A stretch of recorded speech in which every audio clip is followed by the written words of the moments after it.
There's a brand new report out. It's all over the headlines that we just saw the single largest decline month over month for Canadian house prices ever.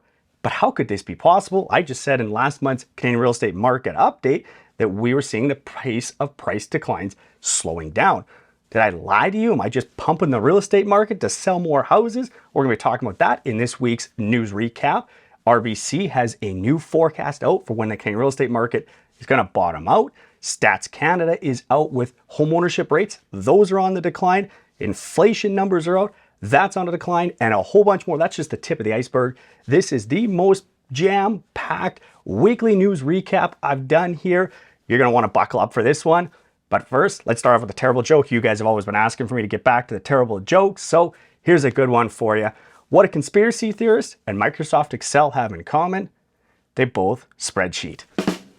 If you have a terrible joke I can use in a future episode, put it in the comments below. Let's get into the news. Okay, topic number one here. This is from BNN, but of course the data is from the Canadian Real Estate Association, and that is for the 6th consecutive month, home sales in Canada have declined, but this is also the smallest decline we've had in those 6 months. And I talked about this in my monthly market update, which I'll put a link to that newest one here in the description. And when those pop-up cards should come out, if you haven't checked it out, you absolutely should. But I talked about it, how we seem to be seeing at least the initial signs. And again, 1 or 2 months is not a trend, but it does appear that the decline in prices and the decline in sales is slowing for now. We'll have to wait and see if this continues, if it's a trend or just a little blip on the radar, 1 month type of thing. Next article here is a report from RE/MAX, and it's something, again, I've been talking about for a while, and that is in Canada. We just simply don't have enough houses, and this inventory crisis is not getting any better. It's actually getting worse. We've got a number of cities where the inventory levels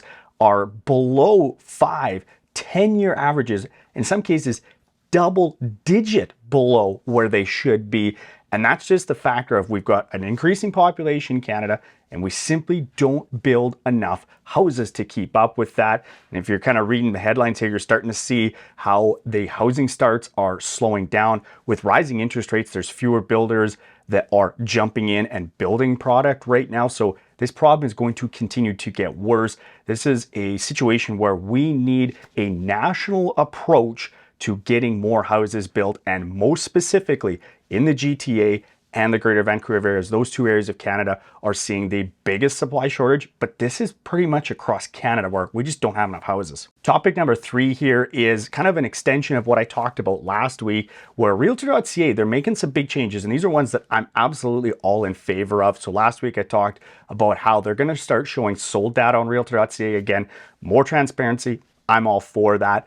The next thing we're going to start to see in CREA, Canadian Real Estate Association, is partnering with a company from Australia called Open Offers, where if there are multiple offers on a property, you will be able to go to realtor.ca and see those offers. Now, the details on this, they're still working out, whether it's going to show, Joe has offered this much for the property, or it's just going to be anonymized, or maybe even just say Joe is the highest bidder so that you will know if you're not Joe, you're not the highest bidder anymore. You can also, as an observer, keep an eye on this and see how many offers have come in.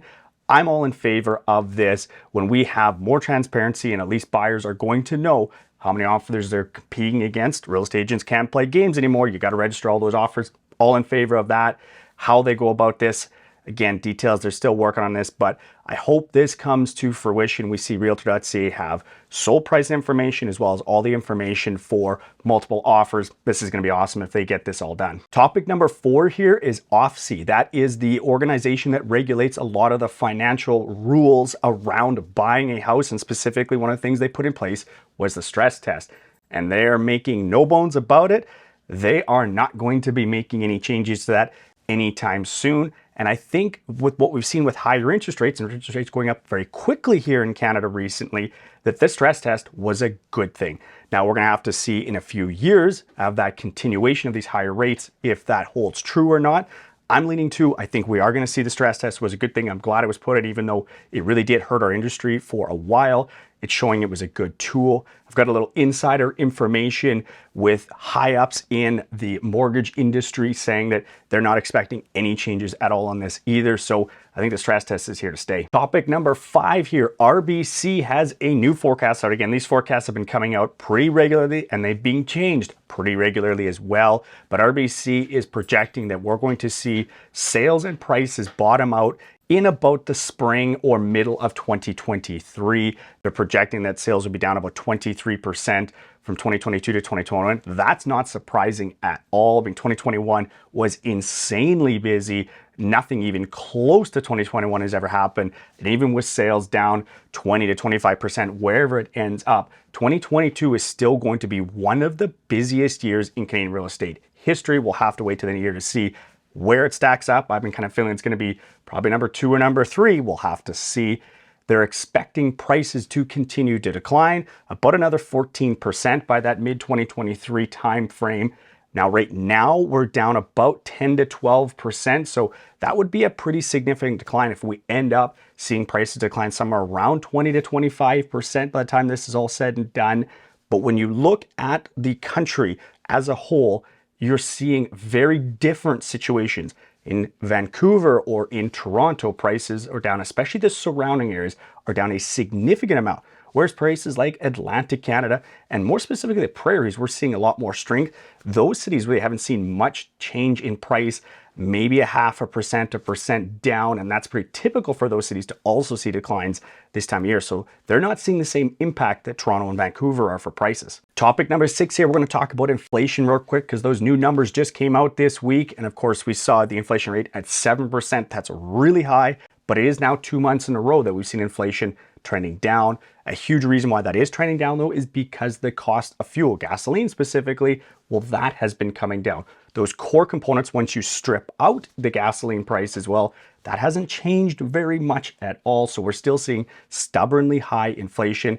That of course means the Bank of Canada is going to keep rates high, potentially continue to raise them until we start to see inflation, especially those core things, start to come down. Of course, with those higher interest rates, that puts a lot of downward pressure on prices and sales and activity in the real estate market. And I've been saying it for quite a while now that until we start to see some stability in interest rates, you're going to continue to see sales down and prices down. Once we see stability, the Bank of Canada stops raising rates, well, that's going to start having those buyers that are sitting on the sideline start to come back to the market, but we're not seeing that stability yet in the market. Topic number 7 here. I told you this was going to be a busy week here. I usually do about 5 topics in a week, but there was just so much to go over. I got 2 more to go here. We're talking about the U.S. Federal Reserve. They raised rates again, 75 basis points.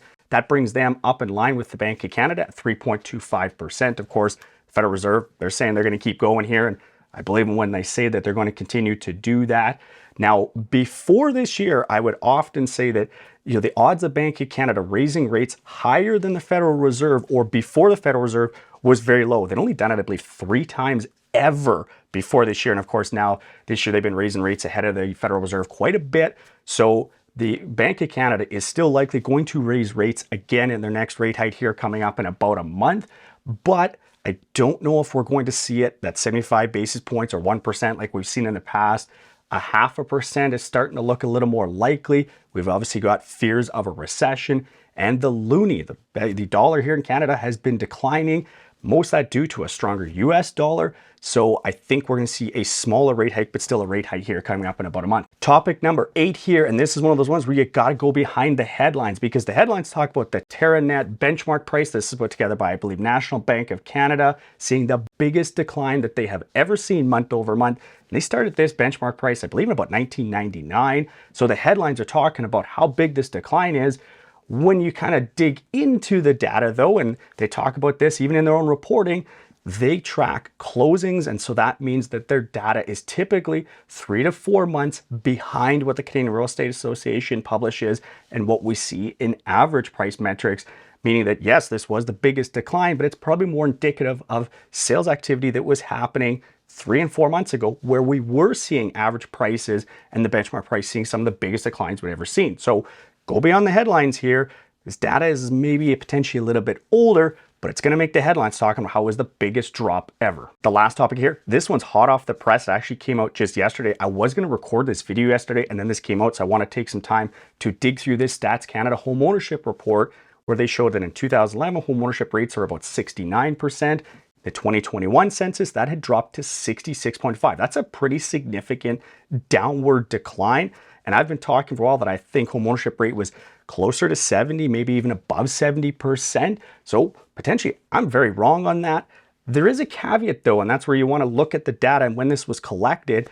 It was collected in May of 2021. That's right at the start of this big run on housing that we just had. I think if you had done this in May of 2022, those numbers are probably going to be different, probably going to be higher. Whether they go higher than that 69% that we saw in 2011, I'm not sure, but I think it would be higher as well. And I don't know what the normal response rate is for the census data, but it was only 47% of people responded to this, at least the housing section.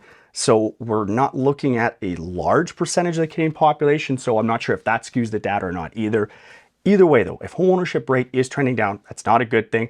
I want to see home ownership trending up. I want to see as many people fulfill that dream of being able to buy a house if that's what they want to do. That's a wrap on this week's update, guys. Next week, I've already started writing that one. We're going to be talking about the price of rent in Canada. That continues to increase. If you have a topic you want me to cover in these weekly updates, I'll put my contact information below. Shoot me an email. I'll be happy to cover that topic in another weekly update.